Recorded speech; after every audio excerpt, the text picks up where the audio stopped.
നമസ്കാരം. മോക്ഷ ഗോഡീസ് ലവിൻ്റെ പുതിയ ഒരു വീഡിയോയിലേക്ക് എല്ലാ മാന്യ പ്രേക്ഷകർക്കും സ്വാഗതം. ഇന്ന് നിങ്ങൾക്ക് മുൻപിൽ വളരെ നാളുകൾക്ക് ശേഷമാണ് ഞാൻ വന്നിട്ടുള്ളത്. ഒരുപാട് തിരക്കുകളും കാര്യങ്ങളും ഉണ്ടായിരുന്നതുകൊണ്ട് തന്നെ വീഡിയോ ചെയ്യാൻ സാധിച്ചിരുന്നില്ല.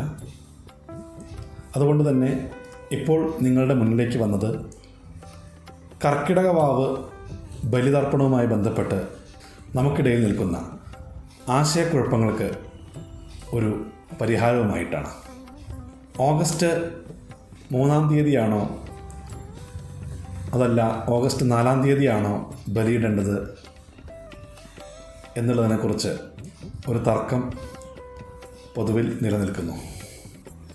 അതിൻ്റെ ഒരു ക്ലാരിഫിക്കേഷനാണ് ഈ വീഡിയോയിലൂടെ തരുന്നത്.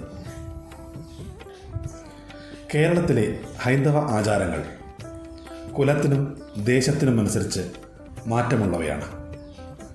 എന്നാൽ ബലിതർപ്പണം പോലെയുള്ള പൊതുവായിട്ടുള്ള ആചരണങ്ങളും വിശ്വാസങ്ങളും ഏകീകൃതമായി തന്നെ കൊണ്ടുപോവേണ്ട ഒന്നാണ്. അതുകൊണ്ട് തന്നെ ഇത്തവണത്തെ കർക്കിടക വാവ് ബലിതർപ്പണവുമായി ബന്ധപ്പെട്ട് വന്നിട്ടുള്ള 2 വിഷയങ്ങളാണ്. ഒരു പക്ഷം പറയുന്നത് ഓഗസ്റ്റ് 3-ാം തീയതി ശനിയാഴ്ച വ്രതമെടുത്ത് ഒരിക്കലുണ്ട്, 4-ാം തീയതി ഞായറാഴ്ചയാണ് ബലിതർപ്പണം ചെയ്യേണ്ടതെന്നാണ്. അതുകൊണ്ട് തന്നെ ഓഗസ്റ്റ് 3 ശനിയാഴ്ച നമ്മൾ ഒരിക്കലെടുക്കുമ്പോൾ ഓഗസ്റ്റ് 4 ഞായറാഴ്ച, കലണ്ടറിലൊക്കെ അമാവാസി അന്നാണ് കൊടുത്തിട്ടുള്ളത്. ഏകദേശം അന്ന് അമാവാസി വരുന്നത് ഓഗസ്റ്റ് 4-ന് 26 നാഴികയോളമാണ് അമാവാസി ഓഗസ്റ്റ് 4-ന് വരുന്നത്. അങ്ങനെ വരുമ്പോൾ 24 നാഴികയെ മണിക്കൂറിലേക്ക് മാറ്റുമ്പോൾ ഏകദേശം 10 മണിക്കൂർ 24 മിനിറ്റ് ആണ് വരുന്നത്. അപ്പോൾ അന്ന് ഉദയം വരുന്നത് 6 മണി 18 മിനിറ്റിനാണ് ഉദയം. അങ്ങനെ വരുമ്പോൾ വൈകിട്ട് 4 മണി 24 മിനിറ്റിലൂടെ അമാവാസി തിഥി അവസാനിക്കുന്നു ഓഗസ്റ്റ് 4-ന്.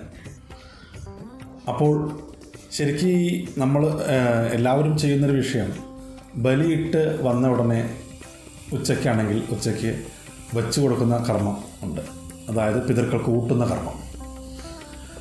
ശരിക്കും നമ്മളുടെ കേരളീയ വിശ്വാസ ആചാരപ്രകാരം പിതൃക്കൾക്ക് അല്ലെങ്കിൽ ആത്മാക്കൾക്ക് വെച്ചു കൊടുക്കേണ്ടത് അസ്തമയത്തിന് ശേഷമാണ്. നമുക്കറിയാം, ഇപ്പോൾ ഗുരുതി കർമ്മങ്ങളൊക്കെ അമാവാസി രാത്രി വരുന്ന സമയത്താണ് അത് ചെയ്യാറ്. അമാവാസി രാത്രി, അതായത് അസ്തമയത്തിന് ശേഷം അമാവാസി ലഭിക്കുമ്പോഴാണ് ഗുരുതർപ്പണം പോലുള്ള കർമ്മങ്ങൾ ചെയ്യാറുള്ളത്. ഇവിടെയും നമ്മൾ അതുതന്നെയാണ് ഫോളോ ചെയ്യുന്നത്. അമാവാസി തിഥി രാത്രിക്ക് ഉണ്ടാവണം, അസ്തമയത്തിന് ശേഷം ഉണ്ടാവണം. നിലവിൽ നമുക്ക് ഓഗസ്റ്റ് 4-ാം തീയതി വൈകുന്നേരം 4 മണിയോടുകൂടി അമാവാസി തിഥി അവസാനിക്കുന്നു. അങ്ങനെ വരുമ്പോൾ നമുക്ക് വെച്ചുകർമ്മങ്ങൾക്ക് പ്രാധാന്യമുണ്ട് കേട്ടോ. ബലികർമ്മത്തിന് അത്ര തന്നെ പ്രാധാന്യം വെച്ചുകർമ്മത്തിനുണ്ട്. അങ്ങനെ വരുമ്പോൾ നമ്മൾ ഓഗസ്റ്റ് 2 വെള്ളിയാഴ്ച ദിവസം ഒരിക്കലുണ്ണുകയും ഓഗസ്റ്റ് 3 ശനിയാഴ്ച ബലിയിട്ട് അന്ന് വൈകിട്ട് ഉച്ചയ്ക്ക് വെച്ച് കൊടുക്കുന്നത് അത്ര ഉചിതമായിട്ട് ഉള്ള കാര്യമല്ല. വൈകിട്ട് അസ്തമയത്തിന് ശേഷം പിതൃക്കൾക്ക് വെച്ച് കർമ്മങ്ങളും കൊടുക്കുന്നതാണ് ഏറ്റവും ഉചിതമായിട്ടുള്ള രീതി. അതുതന്നെയാണ് നമ്മുടെ ആചരണ രീതിയും. അപ്പോൾ അതിൽ വന്ന പൊരുത്തക്കേടുകൾ നിങ്ങൾ മനസ്സിലാക്കുക. ഇനിയിപ്പോൾ ഞായറാഴ്ച ഒഴിവ് ദിവസമാണ്, അന്നെല്ലാവർക്കും കൂടാൻ പറ്റും എന്നൊക്കെ കരുതി ആ ദിവസത്തേക്ക് മാറ്റുന്ന, നമ്മളുടെ സൗകര്യത്തിന് വേണ്ടി മാറ്റുന്ന വ്യക്തികളുണ്ടാവാം. അവർക്കിത് ബാധകമല്ല. ആചരിക്കുന്ന വ്യക്തികളെ സംബന്ധിച്ചിടത്തോളം ഓഗസ്റ്റ് 2-ാം തീയതി ഒരിക്കലെടുക്കുകയും 3-ാം തീയതി ബലിയൂട്ടുകയും ചെയ്യുക. പുതിയ ഒരു വീഡിയോയുമായി കാണുമ്പോഴേക്കും നന്ദി, നമസ്കാരം.